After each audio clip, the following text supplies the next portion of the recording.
حضرت سیدنا امام جعفر صادق علیہ السلام نے اپنے بیٹے حضرت امام موسیٰ کاظم رضی اللہ تعالیٰ عنہ کو وصیتیں فرمائی.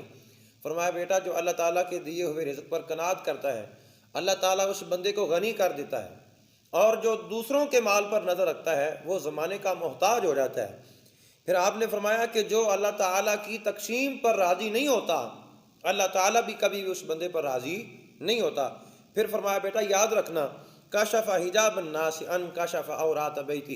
فرمایا بیٹا جو لوگوں کے گھروں کے پردے چاک کرتا ہے ایک وقت آتا ہے کہ اس کے اپنے گھر کا پردہ چاک ہو جاتا ہے.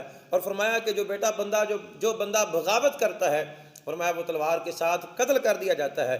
پھر آگے جو آپ نے بات ارشاد فرمائی ہے بڑی خوبصورت ہے، جو بندہ اس کو پلے باندھ لے گا یقیناً وہ زندگی میں کبھی ناکام اور رسوا نہیں ہوگا. فرمایا بیٹا جو اپنے بھائی کے لیے گڑھا کھودتا ہے وہ گڑھا کھودنے والا بذات خود اس گڑھے میں گر جاتا ہے. اور فرمایا بیٹا یاد رکھنا کہ من دخل الشفہاء حقرا ومن خالط العلماء وقرا، کہ جو جالوں کے ساتھ دوستی رکھے گا وہ ایک دن ذلیل ہو جائے گا، اور جو علماء کے ساتھ دوستی رکھے گا ایک دن اللہ تعالیٰ اس کو عزتوں سے نواز دے گا. تو یہ وصیتیں ہیں جو حضرت سیدنا امام جعفر صادق علیہ السلام نے حضرت امام موسیٰ